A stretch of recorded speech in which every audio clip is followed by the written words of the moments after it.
Hello student, class 9 science का question paper है, half yearly examination 23-24 session का। तो इसका हम सोल्यूशन करेंगे। तो जिन बच्चों का ये एग्ज़ाम हो गया अपने आंसर चेक कर लीजिए, या फिर जिनका भी होने वाला एग्ज़ाम वो इससे प्रैक्टिस कर लीजिए अच्छी तरीके से। तो अभी हम इसका सेक्शन ए करने जा रहे हैं, ठीक है। तो क्वेश्चन नंबर 1 देखते हैं। The solute particles settle down when a suspension is left undisturbed, so a suspension is called.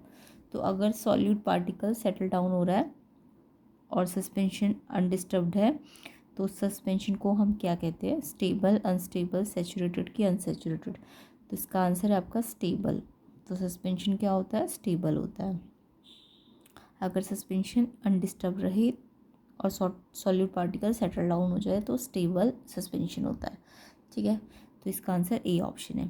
Second question देख लेते हैं। A few substances are arranged in the increasing order of forces of attraction between their particles, which one of the following represent a correct arrangement. तो आपको substances given है और इनको कैसे arrange करना है इंक्रीजिंग ऑर्डर में, कैसे? फोर्स ऑफ अट्रैक्शन के अकॉर्डिंग, यानी कि जिसका फोर्स ऑफ अट्रैक्शन सबसे कम है उसको पहले लिखना है, फिर लास्ट में जिसका फोर्स ऑफ अट्रैक्शन सबसे ज़्यादा है। तो आपको सबको पता होगा फोर्स ऑफ अट्रैक्शन सबसे ज़्यादा सबसे कम किस में होता है? गैसेस में होता है ना, क्योंकि गैसेस में पार्टिकल्स क्या होते हैं? दूर दूर होते हैं।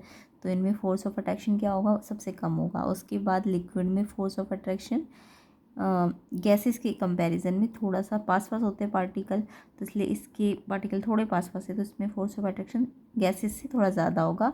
और लास्ट में सॉलिड जो होते हैं उनके पार्टिकल कैसे होते हैं? बहुत पास पास होते हैं, बहुत पास पास होते हैं सॉलिड के पार्टिकल्स, ऐसे बहुत ही क्लोजली पैक्ड होते हैं, है ना। लिक्विड के थोड़े से दूर दूर होते हैं, गैसेस के तो बहुत दूर दूर होते हैं। तो गैसेस में फोर्स ऑफ अट्रैक्शन दूर दूर होने के कारण कम होता है, लिक्विड में पार्टिकल थोड़े पास पास होते हैं तो थोड़ा ज़्यादा होता है, और सॉलिड में बहुत पास पास होते हैं, क्लोजली पैक्ड होते हैं, इसलिए यहाँ पे फोर्स ऑफ अट्रैक्शन सबसे ज़्यादा होता है सॉलिड के केस में। तो सबसे पहले गैसेस आएंगी, फिर लिक्विड आएगा, फिर सॉलिड आएगा। तो देखो यहाँ पे वाटर तो लिक्विड है, तो ये तो ऑप्शन गलत हो गया। एयर गैस है, ठीक है, बट शुगर तो सॉलिड हो जाएगा ना, तो ये ऑप्शन भी गलत हो जाएगा। ऑक्सीजन गैस है, फिर वाटर लिक्विड है, एंड शुगर सॉलिड है, तो ये आपका ठीक है। ऑक्सीजन मैंने आपको बताया ना पहले, गैसेस का फोर्स ऑफ अट्रैक्शन सबसे कम होगा क्योंकि इंक्रीजिंग ऑर्डर बोला है, तो सबसे कम गैसेस में होता है, फिर लिक्विड में होता है, फिर सॉलिड में। तो ऑक्सीजन गैस है, वाटर लिक्विड है, एंड शुगर सॉलिड है, तो ये सी ऑप्शन इसका करेक्ट है। ये इंक्रीजिंग ऑर्डर लगा हुआ है, तो इसका आंसर क्या होगा? C option. सेकेंड का answer C option, oxygen water sugar. तो इस पे टिक कर लेना सी ऑप्शन पे। क्वेश्चन नंबर 3 देखते हैं। The correct statement out of the following is. आपको इनमें से करेक्ट स्टेटमेंट ढूंढनी है। तो फर्स्ट स्टेटमेंट है, the conversion of solid into vapour without passing through the liquid state is called vaporisation. तो जब सॉलिड सी डायरेक्ट वेपर में चेंज होता है बिना लिक्विड स्टेट में जाए, मतलब वैसे तो सॉलिड पहले लिक्विड में जाता है फिर वेपर में वेपर बनता है, बट जब सॉलिड से सीधा वेपर बन जाए बिना लिक्विड स्टेट पे जाए तो उसे वेपराइजेशन कहते हैं? नहीं, उसको सब्लिमेशन कहते हैं। तो ये गलत है स्टेटमेंट। आपको करेक्ट ढूंढनी है, तो यहाँ वेपराइजेशन है, इसलिए इनकरेक्ट है ये।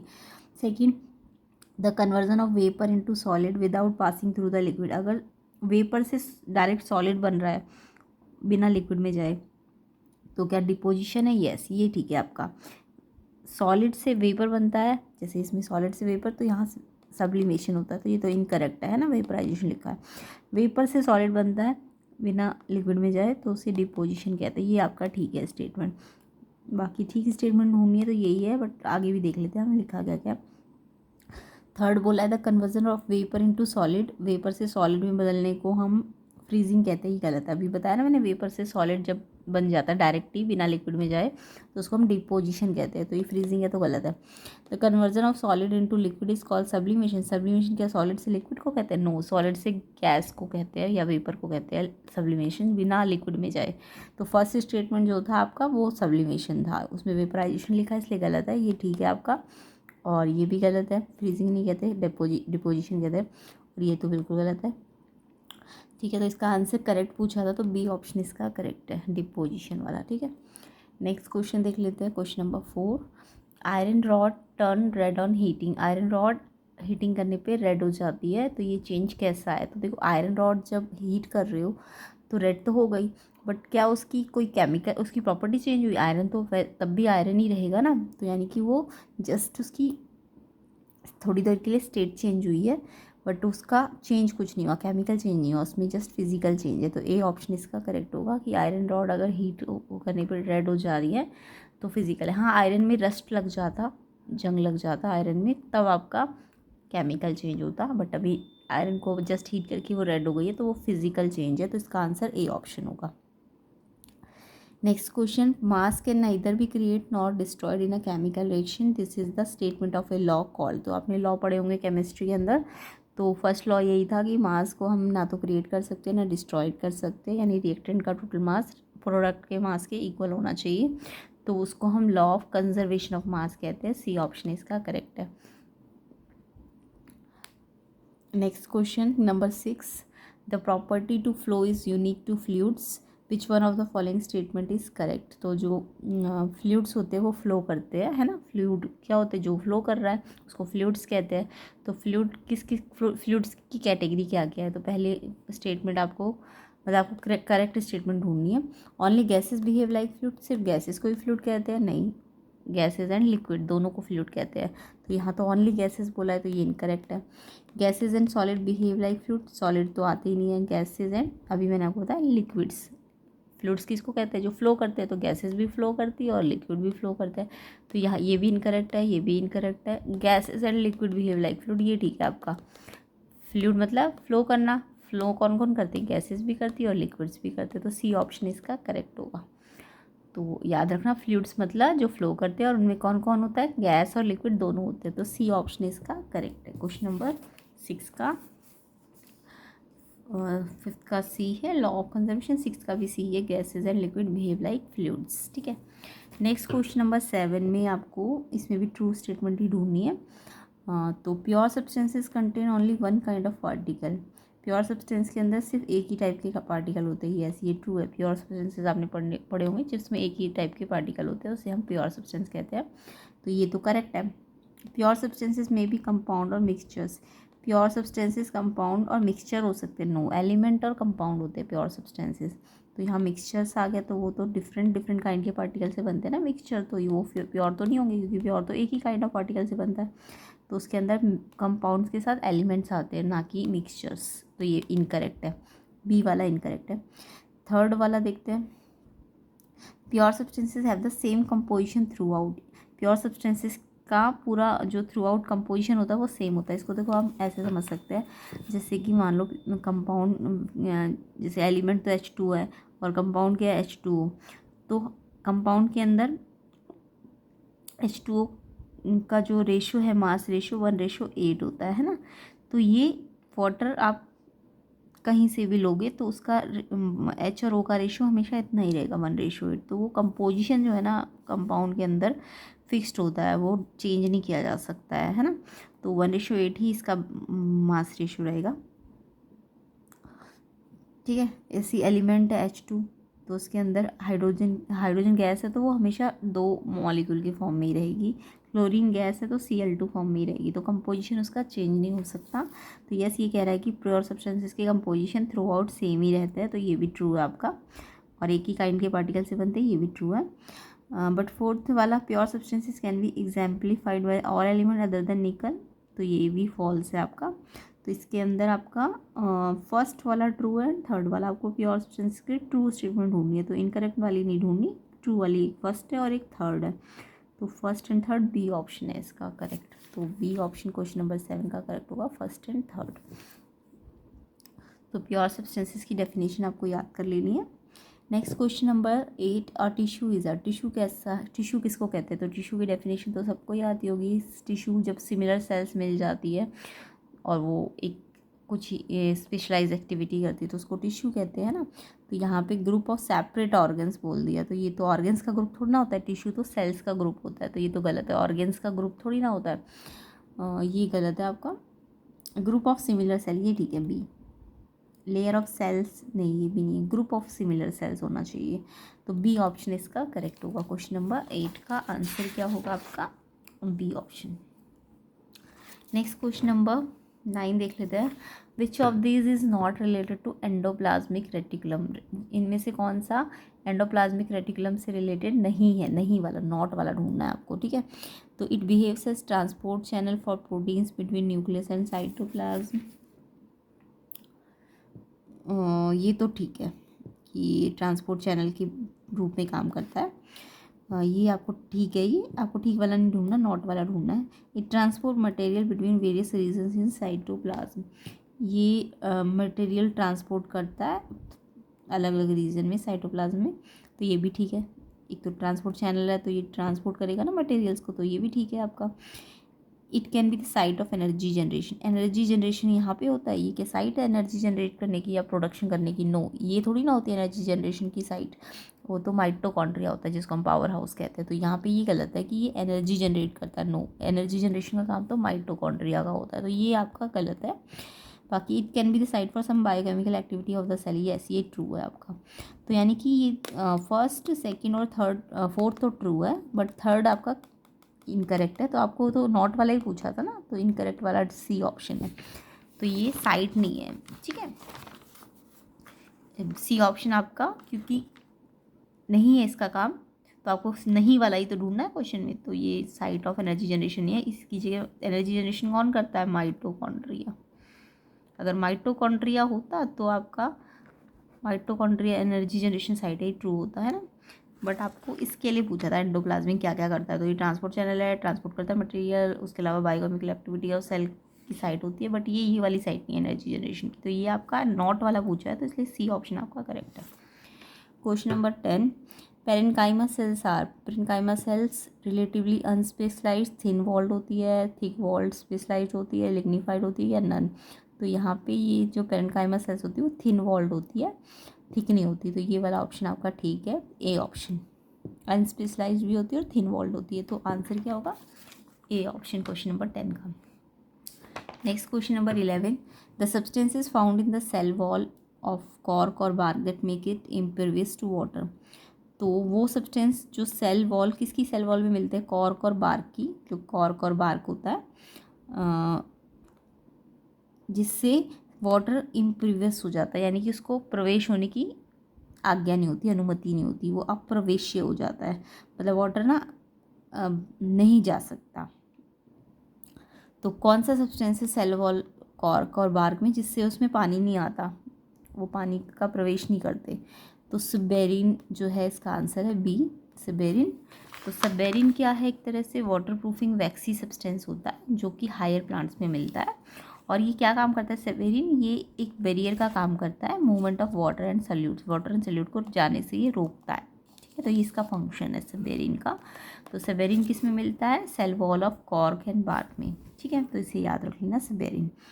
Next question number 12, double membrane is absent in, double membrane किस में एब्सेंट होती है? प्लास्टिड्स में, माइटोकॉन्ड्रिया में, न्यूक्लियस में कि लाइसोसोम में? तो यहाँ सब तो प्रेजेंट होती है, न्यूक्लियस, माइटोकॉन्ड्रिया, प्लास्टिड में डबल मेम्ब्रेन, बट लाइसोसोम में एब्सेंट होती है, तो इसका आंसर क्या है? डी ऑप्शन, क्वेश्चन नंबर 12 का लाइसोसोम। नेक्स्ट क्वेश्चन नंबर 13 आपका, velocity time graph of object is shown in graph the object, तो यहाँ पे वेलोसिटी टाइम ग्राफ बना रखा है क्वेश्चन में। तो देखो ये वीटी ग्राफ है आपका, जब वीटी ग्राफ में लाइन ऐसे पैरेलल जाती है तो इसका मतलब स्पीड अगर मान लो 10 से स्टार्ट किया तो हर बार कितनी है? 10 ही तो है ना, तो यानी वी आपका कांस्टेंट चल रहा है ना, 10 है तो 10 ही चल रहा है, वी की लाइन, ये वी है ना यहाँ पे, तो वी की लाइन अगर 10 होती है यहाँ पे तो 10 ही चल रही है हर बार, तो 10 की स्पीड ही चल रही है हर बार, तो यानी स्पीड कैसी है आपकी? कांस्टेंट है।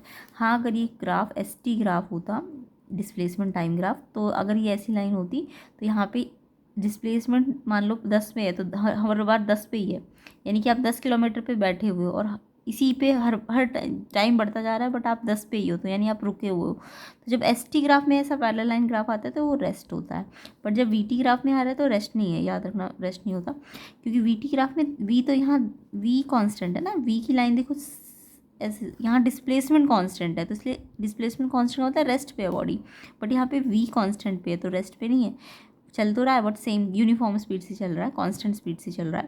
तो जब भी वी टी ग्राफ में पैरेलल लाइन आती है तो कांस्टेंट स्पीड या यूनिफॉर्म मोशन होता है, और एक्सेलरेशन उस टाइम पे कितना होता है, अगर स्पीड ही चेंज नहीं हो रही है तो आपको पता है ना एक्सेलरेशन क्या होता है, v minus you by T. तो v में कोई चेंज ही नहीं है, 10 है तो 10 ही है, तो 10 माइनस 10 कितना हो जाएगा, 0 हो जाएगा। तो जब भी कांस्टेंट स्पीड हो तो a कितना होता है, 0 होता है। तो या तो ये दोनों ऑप्शन में से कोई भी ऑप्शन अगर आपको क्वेश्चन में दिया होता तो आपका आंसर होता। तो जब भी वी टी ग्राफ ऐसा हो तो या तो कांस्टेंट स्पीड लिखा जाता है या एक्सेलरेशन 0। अगर एस टी ग्राफ लिखा हो तो रेस्ट पे होती है बॉडी, यानी v उसका कितना होता है, 0 होता है। ठीक है, तो यहाँ पे क्योंकि वी टी ग्राफ है तो कांस्टेंट स्पीड है, तो कांस्टेंट स्पीड बी ऑप्शन आपका ठीक है।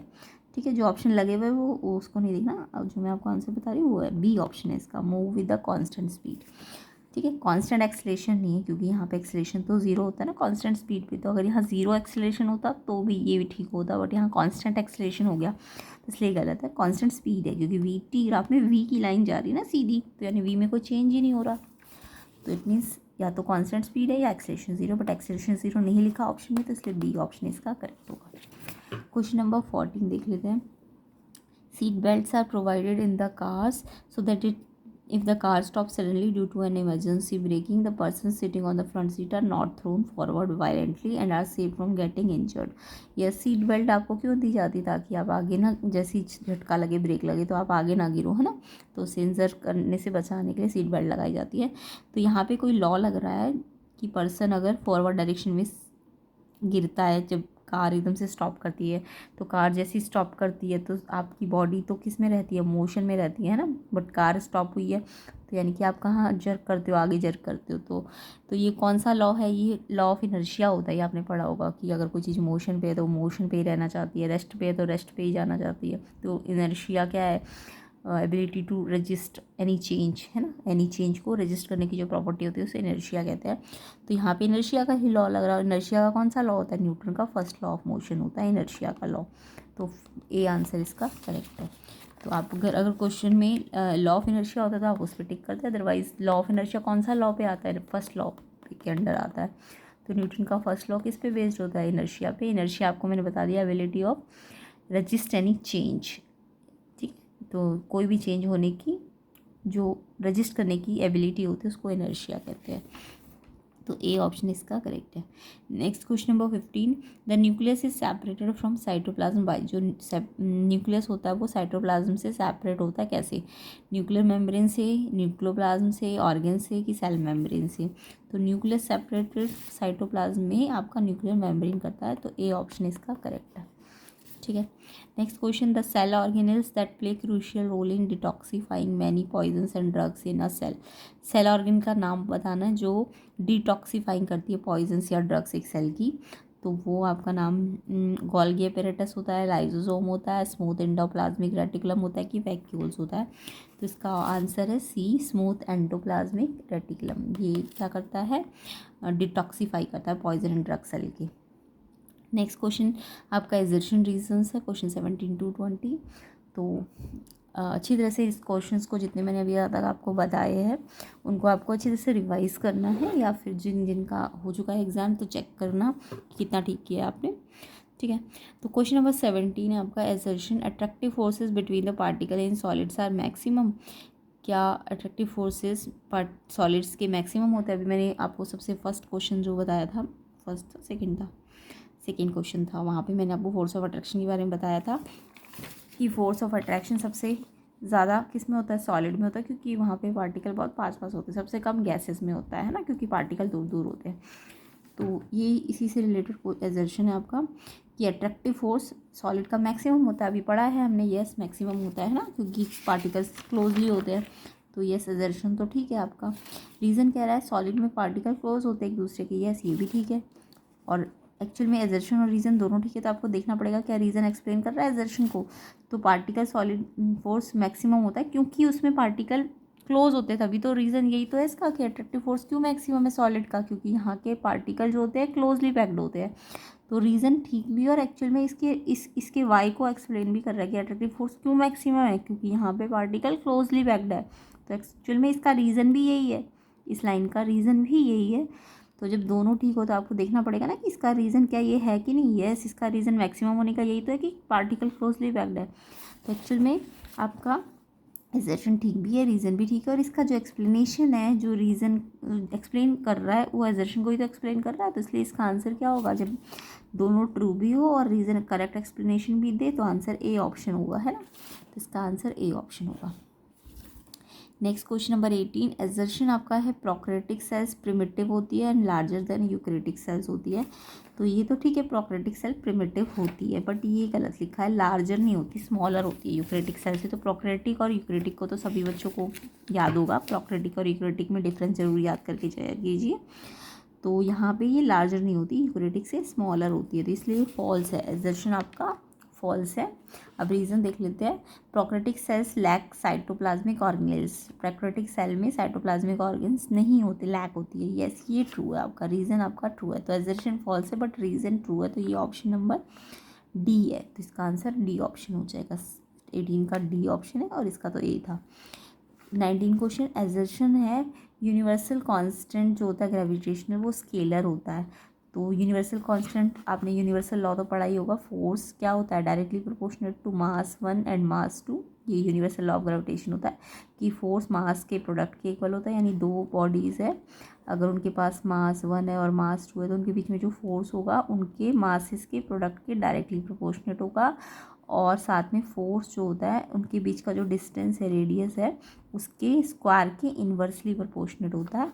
जब आप इन दोनों को कंबाइन करते हो, m1 m2 अपॉन, ये तो ऊपर आएंगे और ये कहाँ आ जाएगा, नीचे आ जाएगा, तो यहाँ पे कांस्टेंट आ जाता है, साइन को हटाते हैं तो जी की वैल्यू याद करके जाया करो, 6.67 होती है, ठीक है।